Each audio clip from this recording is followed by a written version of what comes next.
రక్షకుడు మీ కొరకు పుట్టినడు.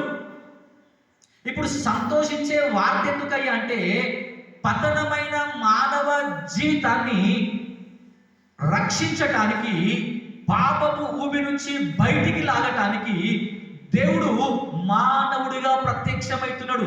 ఈ ప్రత్యక్షతలో మానవునికి సంతోషం ఉంది తప్ప, దేవుని దగ్గరికి పోతే కొడతాడేమో అని, దేవుని దగ్గరికి పోతే తీర్పు తీరుస్తాడేమో అని, దేవుని దగ్గరికి వెళ్తే భయం అనే పదం పోయిందిగా. అందుకే మీరు చూడండి, ఈ దినం దేవుని ప్రత్యక్షత అని ఎందుకు ధ్యానిస్తున్నాము అంటే, జ్ఞానులు దేవుడిని చూసిన ఆ దినాల్లో వాళ్ళ జరిగింది ఏంటో తెలుసా? వారు ఆ నక్షత్రం చూసి అత్యానంద బదులై ఇంటిలోనికి ప్రవేశించి, అంటే జ్ఞానులకు ఎప్పుడైతే దేవుని దర్శనం లేదా ఆ ప్రత్యక్షత దొరికిందో వారి జీవితంలో సంతోషంతో నింపబడ్డారు. ఆ సంతోషకరమైన వార్తే నిన్ను నన్ను ఈరోజు దేవుని సన్నిధానంలో కూర్చోబెట్టింది. ఆ వార్త ఏంటిదయ్యా అంటే, కనబడని దేవుడు కనబడే విధంగా భూమి మీదకి దిగి వచ్చిండు. ఉన్న దేవుడు ఇప్పుడు కంటికి కనబడతా ఉన్నాడు. మన చేతులు తాకుతా ఉన్నాయి, మన కన్నులు చూస్తా ఉన్నాయి, మనం ఆయన మాట స్వయంగా వినగలుగుతా ఉన్నాం. ఈ ప్రత్యక్షత ఎందుకయ్యా అంటే, ఆయన పుట్టినప్పుడు చెప్పిన మాట, ఆయన పుట్టిన తర్వాత ఆ లూకా సువార్త 2వ అధ్యాయంలో ఈ మాట మీరు చదివితే కనుక 32వ వచనంలో సుమోయోను అనే ఆ ప్రవక్త ఆయన కూడా చెప్పిన మాట మనం ఒకసారి చదువుదాం. లూకా, నేను అయ్యా నీవు చేయబోయే రక్షణ కార్యాన్ని నా కన్నులారా చూస్తున్నా. ఎందుకో తెలుసా? సుమోయోను చేతిలో ఎవరున్నారో తెలుసా? ఇప్పుడు ఎవరున్నారు? దేవాది దేవుడు ఆయన చేతిలో ఉన్నాడు. ఆయనను కంటితో చూస్తూ ఏమని ఆరాధిస్తున్నాడో తెలుసా? అయ్యా నాకెంత తృప్తి అయిందో తెలుసా నిన్ను చూస్తే. ఎందుకు తృప్తో తెలుసా? నీవు సిద్ధపరిచిన రక్షణ, అంటే నువ్వు ఎప్పుడో వేసినావు. ఎఫెసీయులకు రాసిన మొదటి పత్రికలో అంటాడు, మీరు భూమి పుట్టక ముందే దేవుడు మీ కొరకు రక్షణ ప్రణాళికను రచించినాడు. ఆ రక్షణ ప్రణాళికను దేవా ఇప్పుడు నేను కనులారా చూచుచున్నా.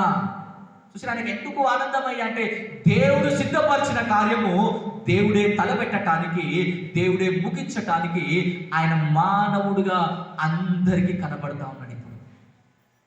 అందుకే ఈ దేవుడు యేసుక్రీస్తు ప్రభు జన్మ, ఆయన జీవితం, ఆయన మరణము అంతా దేని కొరకయ్యా అంటే, మానవుని వాని జీవిత శ్రమల్లో ఉండి రక్షించటానికి.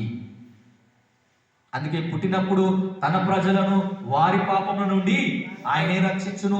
సేవా పరిచర్య ప్రారంభించిన మొదటి దినంలోనే బాప్తిజం ఇచ్చి యోహాను పలికిన మాట, ఇదిగో లోక పాపమును మోసుకొని పోవు దేవుని గొర్రెపిల్ల. ప్రతిదీ కూడా ఆయన మరణం, పునరుత్థానం అన్నీ కూడా పాపంలో ఉన్న మానవానికి రక్షణ కార్యాన్ని అందించింది. రక్షణ అనేది నన్ను నేను రక్షించుకునేది కాదు. ఒకరోజు అంటే వాదన కాదు కానీ ఈ మాటలు అడిగిన ఒక వ్యక్తిని ఏమంటే, పరలోకం పోవాలి అంటే మానవునికి రక్షణ అవసరం అని అందరూ అన్నారు. అందరం ఒప్పుకుంటున్నాం. అయితే వాళ్ళు చెప్పే ఆన్సర్తోని నా క్వశ్చన్ ఏంటంటే, ఏమన్నారంటే, మనం రక్షించబడాలి అంటే మన మంచి పనులు చెడు పనుల కంటే ఎక్కువైతే తప్ప మనం పరలోకం పోతాం అనే వాదన ఉంది. ఈ వాదనకి నేను ఇచ్చిన ఆన్సర్ ఏంటిదంటే, ఒకవేళ అదే వాదన రైట్ అయితే కనుక ఎంతమంది మంచోళ్ళు ఉన్నారు భూలోకంలో? ఇప్పుడు నా క్వశ్చన్ ఏంటంటే, మన మంచి పనులు అంటే మన మంచి క్రియలు చెడు క్రియల కంటే ఎక్కువ ఉంటే కనుక మనం పరలోకం పోతాం. ఇది ఆన్సర్ అయితే నేను మీ అందరిని అడిగే మాట ఏంటంటే, మీ జీవితంలో మంచి పనులు ఎక్కువ ఉన్నాయా, చెడు పనులు ఎక్కువ ఉన్నాయా? ఏం ఎక్కువ ఉన్నాయి? పాపాల చిట్టా రాసుకుంటూ పోతే ఏం జరుగుతుంది? బుక్కులు అయినా సరిపోతుంది, స్టేషన్ కూడా బుక్కులు అయిపోతాయి రాయాలంటే, మరి మర్చిపోతాం. మరి అలాంటప్పుడు మనం వ్యక్తిగత ఏమంటారు ఆ క్రియలతోని దేవుని దగ్గరికి చేరలేము. ఇది మొదటి విషయం. రెండవ విషయము ఇంకా ప్రాముఖ్యమైనది, బలమైనది ఏంటో తెలుసా? నా అంతటా నేను స్వర్గం పోయే శక్తి నాకు ఉంటే గనక, ఈ మాట గుర్తుపెట్టుకోండి, నాకు దేవుడితో పనే లేదు. అంతే కదా? నా బతుకు నేను బతకగలుగుతున్నప్పుడు మమ్మీ డాడీతో నాకేం పని? నాకు ఇప్పుడు ఆలోచించండి, నా సొంతంగా నేను పరలోకం పోగలను అని అనుకుంటే గనక నాకు దేవుడితో పెద్ద పనేమి లేదు. నేను రోజుకు నలుగురికి అన్నం పెడుతూ, నలుగురికి 4 రూపాయలు దానం చేస్తూ, నా ఇష్టం ఉన్నట్టు బతికితే చాలుగా. మంచి పనులు అంటే కదా, దానం చేయటం, మంచిగా మాట్లాడటం, మంచిగా ఉండటం. నేను ఎన్ని పనులు చేసిన, రోజుకు 2 పాపాలు చేసిన, 10 మంచి పనులు చేసింది అనుకో, బ్యాలెన్స్ అయిందనుకో, నేను ఏడికి పోవచ్చు. కానీ అట్లా పోతలేరు కదా ఎవరు. అంటే ఈ వాదనలో సత్యం అనేది మరి ఎట్లా పోవాలి? ఎవరు నిన్ను రక్షించేది? ఆ రక్షణ కార్యం గురించి అపోస్తుల కార్యములు మనం ఒకసారి చదివితే కనుక, అపోస్తుల కార్యములు 4వ అధ్యాయం 12వ వచనాన్ని మనం ఒకసారి చదువుతాం. పేతురు యోహానులను సువార్త ప్రకటిస్తున్నప్పుడు, ఆయన యేసు క్రీస్తు గురించి బోధిస్తూ ఉన్నప్పుడు, వారిని పట్టుకొని బంధించి తిడితి ఏమంటారు చెరసాల్లో వేస్తూ ఉంటే వాళ్ళు ఏమని సాక్ష్యం ఇస్తున్నారు తెలుసా? అయ్యా, మానవ జీవితానికి రక్షణ అనేది యేసు నామంలోనే ఉంది తప్ప ఇక భూలోకంలో మరి ఏ నామంలో మానవునికి రక్షణ అనేది నువ్వు నమ్మినా నమ్మకపోయినా, నువ్వు ఒప్పుకున్నా ఒప్పుకోకపోయినా, ఇది సత్యం, ఇది వాస్తవం. దీంట్లో మార్పు అనేది ఇంకొకటి లేదుగా. నువ్వు నమ్ముతావా నమ్మవా అది నీ ప్రాబ్లం. కానీ నువ్వు నమ్మకపోయినంత మాత్రాన సత్యమే అసత్యంగా మారదు. నువ్వు నమ్మినంత మాత్రాన అసత్యమేమి సత్యంగా మారదు. సత్యం ఏంటయ్యా అంటే, ఈ లోకానికి దేవుడు దిగి వస్తే మానవుని రక్షించడానికి దిగి రావాలి తప్ప మానవుని చంపడానికి దిగి రావద్దు. అందుకే ఆ దేవుని ప్రత్యక్షతలో గొల్లలు గాని జ్ఞానులు గాని ఈరోజు మనం కూడా అందరం సంతోషించేది ఎందుకయ్యా అంటే, నా దేవుడు నా కొరకు ఉన్నాడు, నా దేవుడు నన్ను రక్షించిండు. నేను పాపపు ఊబిలో పడి ఉంటే, నేను పాపములో నా జీవితాన్ని జీవిస్తూ ఉంటే, నా కొరకు ఒక ఆయన దిగి వచ్చినాడు. ఆయన గురించి రాయబడ్డ మాటలు ఏంటో తెలుసా? యోహాను భక్తుడు తన పత్రిక రాస్తూ, మొదటి పత్రిక 3వ అధ్యాయం బహుశా 5వ వచనం అనుకుంటే ఒకసారి మనం ఆ మాట ఏంటంట, భక్తుడు సంఘానికి బోధిస్తూ ఉన్న మాట, అయ్యా ఆజ్ఞాతిక్రమమే పాపము అంటే అందరూ దేవుని మాటను ఏమంటారు అతిక్రమించి పాపం చేసినారు. అయితే దేవుడు ఎందుకు వచ్చిందో తెలుసా? రాయబడ్డ మాట, పాపములను తీసివేయుటకు దేవుడు ప్రత్యక్షమైండు. చూడండి, అంటే ఇప్పుడు నేను మొన్న కూడా ఈ మాట చెప్పిన కదా, డాక్టర్ రోగాన్ని చంపాలా రోగిని చంపాలా? రోగాన్ని చంపాలి, రోగిని చంపొద్దు. రోగి చంపితే డాక్టర్ గాడు ఆయన, అవునా? ఇప్పుడు దేవుడు అనేవాడు మనిషిలో ఉన్న చెడు స్వభావాన్ని చంపాలి తప్ప చెడు ఉన్న మనుషులందరినీ చంపుకుంటూ పోతే కనుక భూమి మీద ఒకటి మిగిలిన నాకు తెలిసి మాత్రం ఓ మదర్ తెరిసా ఇలాంటి వాళ్ళు అక్కడక్కడ కనబడతారేమో తప్ప ఇక మంచోళ్ళు ఎవరు కూడా. మరి దేవుడు ఎందుకు ప్రత్యక్షమవుతుండయ్యా అంటే ఆయన చెప్పిన మాట, పాపములను తీసివేయుటకు దేవుడు ప్రత్యక్షమవుతాడు. అంటే మనిషి జీవితంలో దేవుడు పాపాన్ని అసహించుకున్నాడు, కానీ మనిషిని ప్రేమించిన దేవుడు. ఆయన ప్రత్యక్షత మన జీవితంలో ఈ రక్షణ కార్యము తెలుసుకునే విధంగా చేసింది. ఆయన లేకపోతే మనకు రక్షణ కార్యం అనేది లేదు. ఈరోజు యేసు క్రీస్తు ప్రభుల వారు ఈ లోకానికి రాకపోతే మానవ జీవితం మరణంతోనే సమాప్తమయ్యేది. కానీ మరణం తర్వాత జీవం ఉందని, ఆ జీవం ఆయనతోని మనకు ప్రారంభమవుతుందని, ఆయన ఉండే స్థలంలో మనము ఉండగలమని చెప్పిన ఏకైక దేవుడు యేసుక్రీస్తు ప్రభు. ఆయనే మనందరి జీవితాలను రక్షణలోకి నడిపించిండు. అందుకే యేసు అంటే అర్థం ఏంటో తెలుసా? రక్షకుడు. యెహోషువ పేరేంటో తెలుసా? యాక్చువల్గా హోషేయ. హోషేయ అంటే రక్షణ అని అర్థం. కానీ హోషేయ రక్షించలేడు కదా, అందుకు దాని ముందు జోడించినాడు యెహోషువ అంటే యెహోవాయే రక్షణ. అయ్యా ఎవరు రక్షిస్తారా అంటే ఆయన పేరు చెప్పింది, నేను కాదయ్యా రక్షించేది, నా పేరు ఒక వ్యక్తి జోడైతాడు, ఆయన రక్షిస్తాడు. అదే యెహోషువ అంటే యెహోవాయే రక్షణ. మనిషి కాదు, మానవుడు కాదు, అది ఆయన పేరుకున్న అర్థం. అంటే ఆయన కూడా చెప్పిన మాట, రక్షణ ఎవరు ఇవ్వాలి అయ్యా అంటే దేవుడు మాత్రమే ఇవ్వాలి. అది దేవుని ద్వారానే సాధ్యం. ఏ మనిషి ఇంకో మనిషిని రక్షించలేడు. ఎందుకంటే అందరూ ఒకే స్థితిలో ఉన్నారు. ఆ స్థితిని మార్చటానికి, ఆ స్థితి నుండి ప్రతి మానవుని దేవుడు విడిపించటానికి ఆయన ప్రత్యక్షత మనందరినీ ఆనందింపజేసింది. అందుకే చూడండి, మనం చదివిన పాత నిబంధన పాఠ్య భాగము నిర్గమాకాండము 3వ అధ్యాయం ఒకసారి మనం చదివితే కనుక మనం 8వ వచనాన్ని మనం ఒకసారి చదువుతాం. ఐగుప్తీయుల చేతిలో నుండి వారిని విడిపించుటకు ఆ దేశంలో నుండి విశాలమైన మంచి దేశమునకు అనగా కానానీయులకు, హిత్తీయులకు, అమోరీయులకు, పెరిజ్జీయులకు, హివ్వీయులకు, యోబూసీయులకు నివాస స్థానమైన పాలు తేనెలు ప్రవహించు దేశమునకు వారిని నడిపించుటకు ఏమివ్వటానికి మీకు మంచి జీవితాన్ని ఇవ్వడానికి రక్షిస్తా ఉన్నా నేను. ఇంకో మాటలో చెప్పాలంటే దేవుడు పుట్టిందే రక్షించటానికి. ఏ విధంగా లేదా ఎందుకు రక్షించిండు అంటే మన జీవితం సెలవిస్తా ఉంది, మనం ఈ లోకంలో బానిసగా బ్రతుకుతా ఉన్నాం. అదే యోహాను రాసిన సువార్త 8వ అధ్యాయం ఉంటుంది, పాపము చేయువాడు పాపానికి బానిస. ఎవరన్నా కానివ్వండి, ఒక అబద్ధం మనం చెప్పినాం అనుకోండి, ఆ అబద్ధాన్ని కవర్ చేయడానికి ఇంకో అబద్ధం ఆడాల్సి వస్తుంది. ఇప్పుడు ఏదైతే అబద్ధాన్ని మనం కప్పిపుచ్చుకోవడానికి ఇంకో అబద్ధం ఆడుతున్నామో ఆ అబద్ధం మన మీద ఏలుతా ఉంది ఎప్పటిదాకా? సత్యం బయటపడేదాకా. అందుకే మానవ జీవితం ఎప్పుడు ఎలా ఉందయ్యా అంటే పాపం ప్రతి మనిషిని బానిసలోకి నెట్టేసింది. అయితే దేవుని మాట అంటున్నది, నేను మీ శ్రమల నుండి లేదా మీ బానిస బ్రతుకు నుండి విడిపించటానికి దేవుడు దిగి వస్తా ఉన్నాడు. అది మన రక్షణ జీవితం. ఈరోజు మనం ఒకప్పుడు ఎలా ఉన్నామయ్యా అంటే పాపానికి బానిస అయిపోయి బ్రతికినాం. ఈ లోకంలో మనమందరి కూడా లేదా ప్రతి మానవుడు మనల్ని పాపాన్ని బట్టి అందరూ మనం దూషిస్తూ ఉంటే ఏకైక దేవుడు యేసుక్రీస్తు ప్రభువు మన జీవితాల మీద జాలిపడి మన మీద ప్రేమ చూపించి కరుణించి మనల్ని ఊబి నుండి బయటికి తీసుకురావటానికి ఆయన దిగి వచ్చినాడు. దేవుడు నిన్ను రక్షిస్తే నీ జీవితంలో బానిస అనే పదం లేదుగా. నువ్వు దేన్ని చూసినా భయపడాల్సిన అవసరం లేదు. జీవితానికి నీ జీవితం స్వేచ్ఛతో కూడుకున్నది. ఇక నిన్ను ఎవరు ఏమంటారు ఆ బానిస సంఖ్యలతో బంధించి నిన్ను ఇష్టం ఉన్నట్టు తిట్టడానికో కొట్టడానికో వీల్లేదుగా.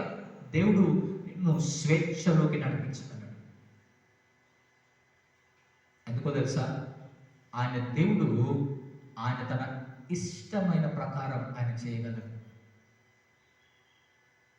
ఆ దేవుని మాట మీరు ఇంకా కిందికి చదివితే కనుక మీరు చూడండి, 9వ వచనాన్ని మనం చూద్దాం. ఇశ్రాయేలు మొర నిజంగా నా యుద్ధకు కూడుకున్నది, కానీ ఆ హింస నుండి ఏమైందంటే ఆ రోజు నేను దిగి వస్తున్నాయా, కారణము నా ప్రజలను రక్షించటానికి, నా ప్రజలను విడిపించటానికి. నా ఉనికి లేదా నా రాక మిమ్మల్ందరినీ సంతోషింపజేస్తుంది. నీవు నేను ఈరోజు ఈ విధంగా కూర్చోగలిగినాము అంటే ఇది దేవాతి దేవుడు మనందరి కోసం చేసిన కార్యమే. మీరు ఈ మాట చూడండి, ఎఫెసీలకు రాసిన పత్రిక.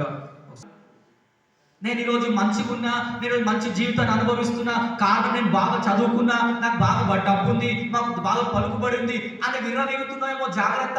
నీ రక్షణ కార్యం అనేది నువ్వు చేసుకుంది కాదు, నీ క్రియల వల్ల వచ్చింది కాదు. దేవుడు తన కృపలో అనుగ్రహించింది నీకు అవన్నీ. అందుకే ఏ మానవుడు అతిశయించాల్సిన అవసరం ఏమీ లేదు. నీ జీవితంలో దేవుడు ఉచితంగా నీకు ఇచ్చింది ఏంటిదంటే ఆయన రక్షణ కార్యం. ఏ మానవుడు తన క్రియను బట్టి జరిగింది కాదు ఇది. నీ పరిస్థితిని చూసి, నీ దీన స్థితిని చూసి దేవుడే తన కృపతో నీ చెంతకు వచ్చి నేను రక్షించిన వాడు. అందుకే లూకాసు వార్త 19వ అధ్యాయంలో 10వ వచనంలో రాయబడ్డ మాట, నశించిన దానిని వెతకి రక్షించుటకు మనుష్య కుమారుడు. ఎవరు వచ్చినారు? ఎందుకు వచ్చిండు? తెలుసా? నశించిపోయినారు మానవాళి. జక్కయ్య నశించిపోయినలే, నశించిన ప్రతి వాడిని, అంటే ప్రతి వాడి జీవితం ఏముందో తెలుసా? ఈరోజు అందరి జీవితం నాశనమే, కానీ దేవుడు వెతికి వెతికి మనందరిని రక్షించినాడు. చాలామంది ఈ ప్రశ్న వేస్తారు, తెలుసో తెలియకేస్తారు, నాకు తెలియదు, కానీ ఏం మాటనో తెలుసా? నువ్వు ఎంతమందిని రక్షించినావు అయ్యగారు అంటారు. అయ్యగారు నువ్వు రక్షిస్తాడు, నేను రక్షకున్నా కాదు. రక్షకుడు అని చెప్పే బోర్డు, నేను సైన్ బోర్డు లాంటి నేను రక్షించే శక్తే నాకుంటే కనుక నేను ఏడి గోదాలు అందరూ రక్షించుకుంటూ పోతాయి. కానీ రక్షించేది నేను కాదు, రక్షకుడు నన్ను చెప్పేటోని నేను. అర్థమైందా? ఊరికి వస్తుంటే సోన్పేటకి దారి అని చూపిస్తుంది, ఆ దారి రక్షించదు. ఆ దారి కేవలం సోన్పేటకి మార్గం. నేనంతే, సైన్ బోర్డు లాంటి రక్షించేది నేను కాదు, రక్షించేది దేవుడు. కానీ ఆ రక్షకుడు చెప్పేవాడిని నేను అంతే. కానీ ఏ మానవుడు ఎవరు ఇది రాంగ్ క్వశ్చన్ తెలిసేస్తారో తెలియగలుగుతారో నాకు తెలియదు, కానీ నువ్వు ఎంతమందిని రక్షించినావు, నీ సంఘంలో ఎంతమంది రక్షింపబడ్డారు అంటే నాకేం తెలుసు, అంతే కదా, నాకెట్లా తెలుస్తుంది? ఎందుకంటే నేను రక్షించడానికి కాదు కదా. సో నీ కొరకు ప్రాణం పెట్టిన వాడు ఎవరు? యేసుక్రీస్తు ప్రభు. సో రక్షించేది ఎవరు? యేసుక్రీస్తు ప్రభు. నేను కాదు, నేను ప్రాణం పెట్టలే, నీకోసం రూపాయి కూడా ఇయ్యలే, కానీ నీ కొరకు సమస్తమును చేసి, ఇంకో భాషలో చెప్పాలంటే ఆ పౌలు భక్తుడు రాస్తూ అంటాడు, ఆయన దేవుని కుడిపార్శ్వంలో కూర్చునటం భాగ్యమని ఎంచుకోక ఆ పరమును కూడా, ఆ ఉన్నతమైన స్థితిని కూడా విడిచి దిగి వచ్చిన తెలుసా దేవుడు. ఎందుకు? నన్ను రక్షించటానికి, ఆ బానిస బ్రతుకు నుంచి విడిపించటానికి మనందరినీ తన తోడు, తన నీడ మనకిచ్చిన దేవుడు. మనం నచ్చింది చేయగలుగుతున్నాం. వాక్యం ఏమిటో తెలుసా? సాతాను గర్జించు సింహం వలె ఎవరిని మింగుదునా అని తిరుగుతా ఉంది. అంటే ఎప్పుడు ఎవడు దొరుకుతాడమా అని లేపేస్తామా అన్నట్టు చూస్తా ఉంది. కానీ దేవుడు ఎంత కృపగలవాడంటే ఆ సాతాను నుండి నిన్ను తప్పిస్తా ఉన్నాడు ప్రతిరోజు. నేను మొన్న కూడా చెప్పిన, మనకు తెలియకుండానే దేవుడు ఎన్నో అపాయాలను మనం తప్పించుకుంటూ వస్తున్న రోజు మనకు తెలియకుండా తెలియదు చాలా విషయాలు. కొన్ని ఎప్పటికో కానీ అర్థం కావు. ఎందుకు? ఆయన రక్షిస్తూ వస్తుండు కాబట్టి, ఆయన రక్షించినాడు కాబట్టి ఈరోజు ఈ దినం మనందరం ఆయన సన్నిధిని అనుభవించగలుగుతున్నాం. ఆయన పాట నోరారా పాడగలిగినాం. ఆయన కార్యం చేయకపోతే సుమా మనకి భాగ్యం లేదు. ఎవరైనా పాడతారా? పాడం. అయ్యా ముందు పాపం అయితే ఓని కదా పాట పాడతాం, ముందు పాపం అయితే తీసేయి కదా మేము ఆనందిస్తాం, అప్పుడు కదా పాట పాడేది. అందుకే కింద ఏమంటాడు తెలుసా? మోషే నేను నీకు తోడుంటా, ఎట్లా తెలుస్తుంది అంటే నువ్వు విడిపించి తీసుకొని వచ్చు కదా ఈ పర్వతం మీద మీరు నన్ను ఆరాధిస్తారు అంటే. ఆలోచించినారా? దేవుడు తన సన్నిధి మనకు ఎల్లప్పుడూ అనుగ్రహిస్తా ఉండే రక్షణ కార్యములు. ఆయన చేసిన గొప్ప కార్యమే ఈరోజు మనందరం ఈ స్వేచ్ఛ జీవితాన్ని అనుభవిస్తా ఉన్నాం. దేవుడు రక్షించింది ఎందుకోసం మా గుర్తుపెట్టుకోండి. దేవుడు కనబడి రక్షించింది నీకు స్వేచ్ఛ, అంటే నీకు మంచి జీవితం ఇవ్వటానికి, మంచి దేశంలో నేను నిలబెట్టడానికి, మంచి ఈవులను నీకు ఇవ్వటానికి, మంచి బ్రతుకు నీకు ఇవ్వటానికి ఆయన నీ కొరకు దిగి వచ్చినవాడు. ఇది మొదటి విషయం. రెండవ విషయాన్ని చూడండి. తనను వేడుకొనుచున్నట్టు రాత్రి వేళ పౌలునకు దర్శనము కలిగెను. దేవుడు ఎట్లా ప్రత్యక్షపరచుకున్నాడు పౌలు కంటే తన దర్శనము ద్వారా ప్రత్యక్షపరచుకున్నాడు దేవుడు. ఇప్పుడు ఈ దర్శనంలో మీరు జాగ్రత్తగా ఆలోచించండి. రెండు విషయాలు కనబడ్డాయి. మీదేం కనబడుతుందో తెలుసా? పౌలు తన సేవా పరిచర్యలో ప్రయాణం చేస్తూ ఆసియా ఖండానికి కూడా వచ్చి సువార్త చెప్పాలి అని సంతోషంతో ప్రయాణం చేస్తున్నాడు. రాయబడిన మాట ఏంటో తెలుసా? దేవుని ఆత్మ అతన్ని, జాగ్రత్త, దేవుని ఆత్మ అతన్ని వెళ్ళనీయలేదు. ఇప్పుడు చేస్తుంది ఎవరి పని? దేవుని పని. ఇప్పుడు దేవుడు ఏం చేయాలి? యాక్చువల్గా అయితే మార్గాన్ని సరళం చేయాలి. కానీ రాయబడిన మాట ఏంటి? దేవుని ఆత్మ అతన్ని వెళ్ళనిస్తలేదు. మీరు ఇంకా కింది చదివితే మీరు చూడండి ఏమిటో తెలుసు. అదే 6వ వచనంలో మూసియా దగ్గరకు వచ్చి బితునియాకు వెళ్ళుటకు ప్రయత్నము అంటే అయినా ఏం ప్రయత్నం ఉంది ఇంకా? ఎట్లయినా ఆసియా ఖండానికి చిన్న ఆసియాకి నేను పోయి సువార్త చెప్పాలని. కానీ మళ్ళా రాయబడ్డ మాట దేవుని యేసు యొక్క ఆత్మ వారిని అంటే మీరు ఆలోచించినారా?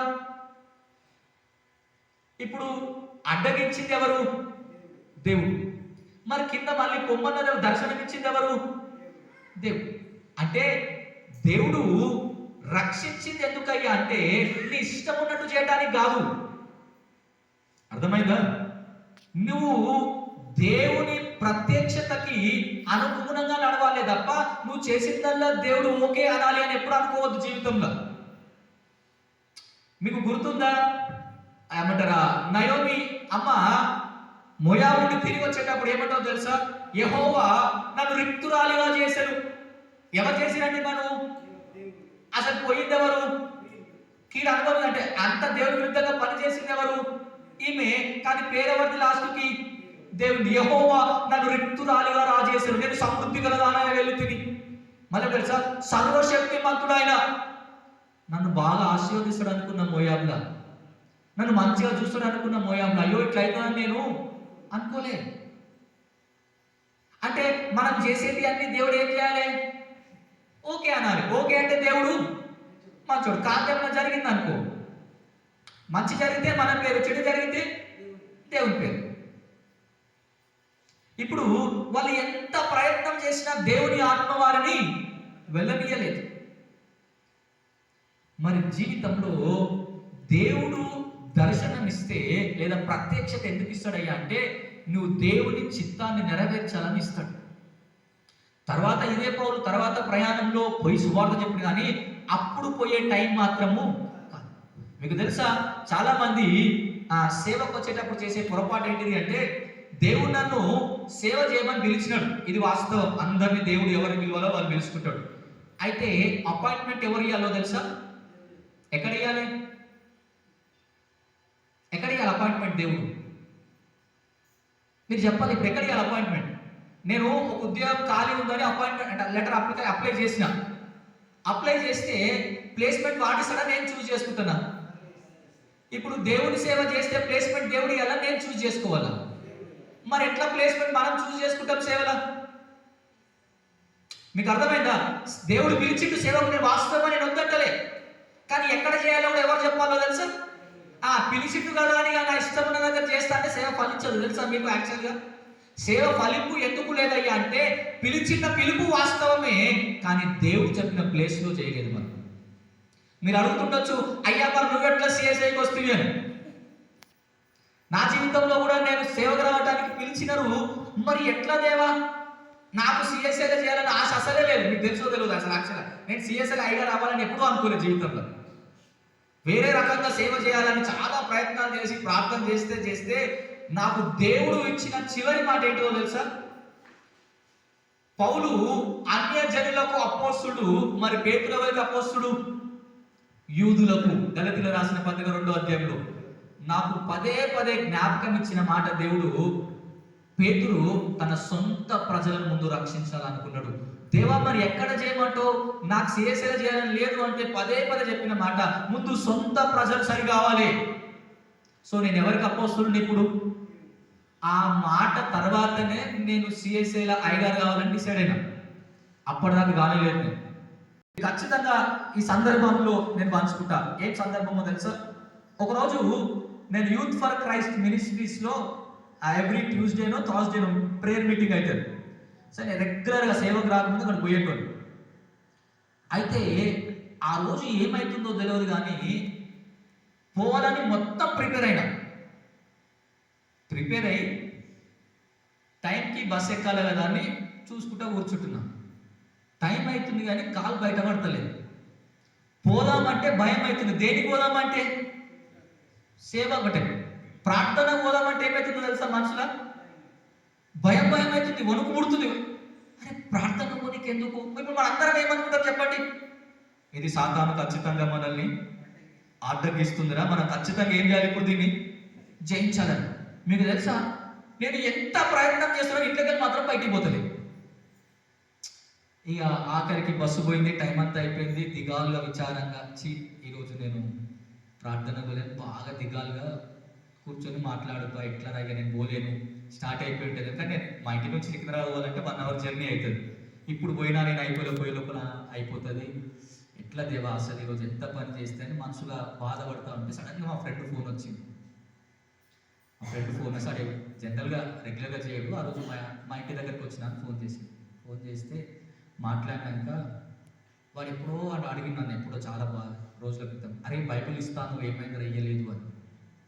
ఆ రోజు నేను ప్రార్థనకు పోవాల్సి ఉంది. యాక్చువల్గా పోలే, ఇంట్లో కూర్చున్నచ్చి ప్రార్థన లోకుండా అయిపోయిందా ఏదో జీవితం అని ఆలోచిస్తుంటాడు. ఫోన్ చేసి, ఏమైందిరా నువ్వు బైబిల్ ఇస్తా అన్నావు కదా, నాకు బైబిల్ తెచ్చి నేను మీ ఇంటి దగ్గరకు వచ్చినా అన్న.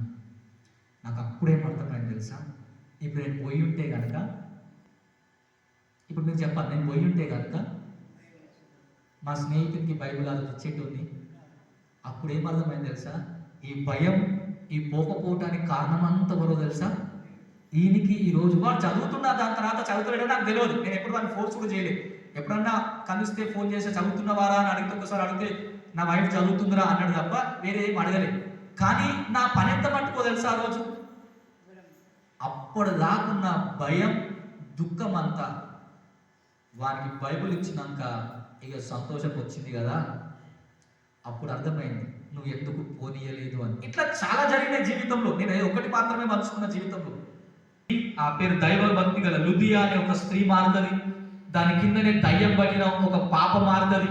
దాని కిందనే ఆ మాసిదోనియా పట్టణంలో ఉన్న వారందరూ కూడా దేవుణ్ణి నమ్మినారు.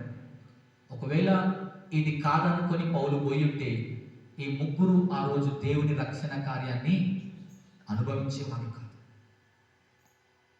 అయ్యా ఎందుకు పోలేమని బాధపడుతుంటే దేవుడు ఇచ్చిన ప్రత్యక్షత దర్శనం ఏంటంటే, పౌలు అక్కడికి కాదు, ఇగో ఇక్కడ చాలా మంది ప్రజలు ఉన్నారు, ఇక్కడ నువ్వు సువార్త చెప్పాలి, నువ్వు ఇక్కడ ఇప్పుడు చెప్పటం చాలా ప్రాముఖ్యం. దేవుడు రక్షించింది సుమా, నీకు నచ్చినట్టు జీవిస్తామని కాదు, నీ కొరకు ప్రాణం పెట్టింది ఇక నువ్వు ఏం చేసినా పర్లేదు అనుకోవటానికి కాదు. నేను ఒక మాట చెప్తా, ఏంటో తెలుసా, నీ కొరకు ప్రాణం పెట్టిన దేవుడు నీ జీవితంలో అడిగింది ఒకటే, ఆయన కొరకు ప్రాణం పెట్టగలుగుతావా? అంతే. నీ కొరకు ప్రాణం ఇచ్చిన వాని కొరకు నువ్వు ప్రాణం పెట్టగలిగేంత చిత్తము, విధేయత నీకు ఉండగలిగితే కనుక నువ్వు ఖచ్చితంగా దేవుని పని చేయగలుగుతావు. ఆయన రక్షణ కార్యంలో ఆయన చిత్తం ఉంటుంది సుమా. చెప్తా ఉన్నాడు, ఈ లోక అధికారి నుండి నిన్ను, ఎవరి లోకాధికారి అంటే పదే పదే చెప్పిన మాట, సాతాను ఈ లోకంలో ఉన్న మానవుని పై అధికారం చెలాయిస్తున్నాడు. ఇప్పుడు నిన్ను రక్షించాల్సింది ఎవరి నుంచో తెలుసా, ఈ సాతాను నుండి, అపవాది నుండి నిన్ను రక్షించాలి దేవుడు. అందుకే అపవాది క్రియలన్నీ లయపరిచిన దేవుడు నిన్ను మృంగాలని నీ చుట్టూ తిరుగుతున్న ఆ అపవాది నుండి నిన్ను తప్పించటానికి ఆయన నిన్ను రక్షించిండు. నీ రక్షణలో ఇన్ని కార్యాలు జరుగుతున్నాయి ప్రతిరోజు. నిన్ను రక్షిస్తూ ఈ లోకాధికారిని దేవుడు తన రెక్కల క్రింద, తన శిలువ క్రింద ఆయన అణిచివేసి జయించి నిన్ను రక్షించింది దేవుడు. సాతాను మనకంటే కూడా బలవంతుడు. యేసుక్రీస్తు ప్రభుని శోధించేంత జ్ఞానవంతుడు. ఆయన జ్ఞానం ముందు మనం కూడా పనికిరాం. సాతాను రెఫరెన్స్ కోట్లు చేస్తే మనకు కూడా రెఫరెన్స్లు అన్ని రావు. కానీ మనకంత జ్ఞానం లేదు, అంత బలవంతులం కాదు. కానీ దేవుడు సర్వశక్తిమంతుడు. సాతాను అధికార బలము నుండి నిన్ను తప్పిస్తాడు దేవుడు. అది ఆయన రక్షణ. మీరు జాగ్రత్త, పాపల కోసం కాదు, యాక్చువల్గా ఎవరి కోసమో తెలుసా, అది రాయబడ్డ మాట అపవాది కోసం. అంటే నీవు నేను వెళ్ళాలంటే దేవుని చిత్తం అసలే కాదు. మరి ఎందుకు పోయినాం? మీరు ఆలోచండి, అపవాదికి వాని దూతలకు సిద్ధపరిచిన అంటే ఎవరి కొరకు? అది దేవుడి తీర్పు జరుగుతుంది. ఆ తీర్పులో మనందరం లేవనెత్తబడ్డప్పుడు, ఆయన రాజ్యంలో కొనిపోబడ్డప్పుడు అపవాదిని ఎక్కడేయాలి? దేవుడు ఆ నరకంలో పడేయాలి. కానీ కింద ఏముందో తెలుసా, అపవాదికి వాని దూతలకు సిద్ధపరిచిన, ఏమిటి చూడండి, సిద్ధపరిచిన నిత్యాగ్నిలోనికి ఎవరినన్నాడు పొమ్మని ఇప్పుడు? మనల్ని. అంటే ఆలోచించండి, అపవాది కింద ఎందరైతే బ్రతుకుతారో వారందరూ ఎక్కడికి పోతారో తెలుసా? నరకానికి పోతారు.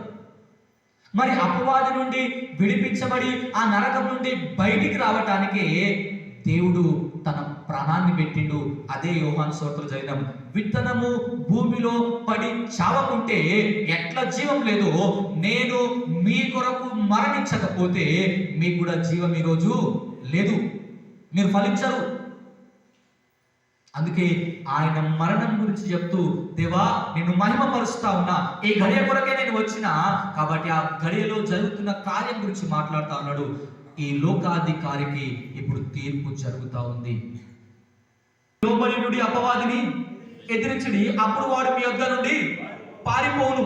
ఇప్పుడు మీరు జాగ్రత్తగా ఆలోచించండి. ఎదిరించింది మనం, పారిపోయింది అపవాదు, అవునా? కానీ అపవాది పారిపోయింది నిన్ను చూసి అనుకుంటున్నావా? కాదు. దాని ముందుకు వచ్చిన ఏంటో తెలుసా? పదం దేవునికి లోబడి ఉండుడి. ఇప్పుడు అపవాదంతా చూసింది ఎవరినో తెలుసా? వీడు దేవునికి లోబడతాడు కాబట్టి వీటితో పెట్టుకుంటే నేను ఎవరితో పోరాడినట్టు? మనతోని కాదు. అంటే దేవుని రక్షణ కార్యంలో నువ్వు ఆయన రెక్కల కింద బ్రతికితే, ఆయనతోనే నీ జీవితాన్ని కట్టుకొని ఆయన అనుగ్రహించిన రక్షణ కిరీటం నువ్వు ధరించగలిగితే, ఇక అపవాది నువ్వు చూసి పారిపోతాడే తప్ప నీ దరికి కూడా రాలేడు. అది ఆయన రక్షణలో వచ్చిన గొప్ప భాగ్యం మనకి. ఆ రక్షణ కార్యంలో అంటున్నాడు, నువ్వు దేవుని చెంత బ్రతికితే అపవాది నిన్ను చూసి కాదు, నువ్వు నమ్మిన దేవుని చూసి అపవాది నీ దగ్గర నుండి పారిపోతుంది. మరి అపవాదిని చూసి భయపడ్డం అంటే అర్థం ఏంటో తెలుసా? మనం ఇంకా ఎవరికి లోబడలే? దేవునికి లోబడలే. మీకు అపోస్తుల కార్యంలో గుర్తుందా? యేసు నామమున దయ్యమా పో అంటే ఏం చేసిందో తెలుసా? 7 బట్టలు కొట్టింది. రాయబడ్డ మాట అదే. మీకు తెలుసో తెలియదు? 2 దొంగ తీసుకున్నదంట, బట్టలు కొడితే మీతో అందరూ పారిపోయినారు. ఎందుకు? అపవాది ఏమన్నదో తెలుసా? ఆడ నాకు యేసు తెలుసు, పౌలు తెలుసు, నువ్వు ఒకటి అసలు యేసు పెరుగుతున్నావు అన్నది. అంటే ఆలోచించిరా, అపవాది మనకు భయపడేంత దమ్ము బలం మన దగ్గర లేదు. అది భయపడాలంటే మనలో ఎవరు ఉండాలి? రక్షించిన దేవుడు ఉండాలి. ఆ దేవుడు ఉంటే అపవాది కూడా నిన్ను చూసి పారిపోతుంది. నువ్వు ఎక్కడ అడుగు పెడితే అక్కడ దేవుని సన్నిధి అందరూ అనుభవించగలుగుతారు. చేసిన దేవుడు నీ కొరకు ఆయన రక్షణ కార్యాన్ని ఆలోచిస్తే కనుక బహుశా మన జీవితకాలం అంతా సరిపోదేమో ఆ రక్షణ గురించి చెప్పడానికి, వర్ణించడానికి, ధ్యానించడానికి. కానీ దేవుడు దిగి వచ్చినాడు నిన్ను నన్ను రక్షించడానికి.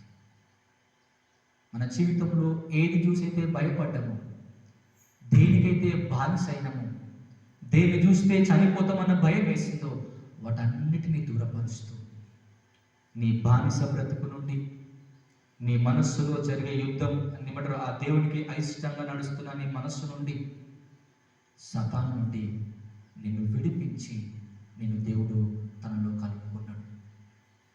నీ భయాన్ని తీసివేసి నీకు సంతోషాన్ని ఇచ్చిన దేవుడు. మరి ఆ దేవుణ్ణి ఈరోజు మనం కలిగి ఆరాధిస్తూ ఉన్నాం. మరి ఆ దేవుడు నీ కొరకు ఇంత చేసిండు, నీ కొరకు ఎన్ని కార్యాలు చేస్తూ ఉన్నాడు. మరి ఆ రక్షణ కార్యంలో ఎంతమంది మీ విశ్వాసంతో పాలు పొందింది? మళ్ళీ జ్ఞాపకం చేస్తున్నా, ఇది మీరు చేసిన కార్యము, మీరు చేసిన క్రియలు కాదు. ఇది దేవుని కృప. ఇది దేవుడు ఉచితంగా ఇచ్చినాడు. కేవలం నువ్వు నమ్మి ఆయన కొరకు మంచిగా బ్రతకాలి. ఒక మాట చదివి నేను ముగిస్తాను. చూడండి, లూకా సువార్త మనం చదువుదాం. లూకా సువార్త మొదటి వారికి విమోచన కలుగజేసిన చివరి భాగం చదువుతున్నా చూడండి. మనము శత్రువుల చేతి నుండి విడిపింపబడి, కనబడ్డదా మీకు ఎవరికన్నా? మనము శత్రువుల చేతి నుండి విడిపింపబడి మన జీవిత కాలం అంతయు నిర్భయులమై ఆయన సన్నిధిని పరిశుద్ధంగాను నీతిగాను ఆయనను సేవింపను అనుగ్రహించటకు ఈ చూసిరా ఎంత భాగ్యం ఉందో రక్షణలో మనకి. చూడండి, ఆయన చెప్పిన మాట శత్రువుల చేతి నుండి విడిపించబడ్డమంట. రెండవది, మన జీవితకాలం అంతా నిర్భయం, అంటే ఎలాంటి భయం లేకుండా ధైర్యంగా బ్రతకగలుగుతూ దేవుని సన్నిధిలో నిత్యము ఆనందిస్తూ ఈ లోకంలో నీతిగా బ్రతకటానికి ఆయన మనందరినీ రక్షించిందంట. ఒక్క కార్యంలో అన్ని పనులు అయిపోయినాయి మన జీవితంలో. 1 shot 2 birds అంటాం కదా, అంటే ఒకటే పనిలా ఇద్దరు అన్నట్టు. సో ఒక్క రక్షణ కార్యం, నీ భయం, నీ పాపం, నీ చింత, నీ అపవిత్రత అన్నీ తొలగిపోయి నిన్ను దేవుడు రక్షించినాడు. అందుకే ఆయన దర్శనమిచ్చి తన ప్రజలను విమోచించాడు. మరి విమోచన కార్యాన్ని విన్న మనం, లేదా ఆయన చేసిండని గుర్తెరిగిన మనం, నేను ఎప్పుడు అడిగే ప్రశ్న మళ్ళీ అడుగుతున్నాను, ఎంతమంది మీరు మీ జీవితాలలో దేవుడిని మీ సొంత రక్షకుడిగా అంగీకరించారు? అంగీకరించడం అంటే సుమా ఏదో నోటితో చెప్పటం కాదు. ఏమిటో తెలుసా వాక్యం? హృదయంలో విశ్వసించి నోటితో ఒప్పుకొనివాడు రక్షింపబడును. సో ఈ కార్యం మొదట ఎక్కడ ఉండాలో తెలుసా? మనస్సులో జరగాలి.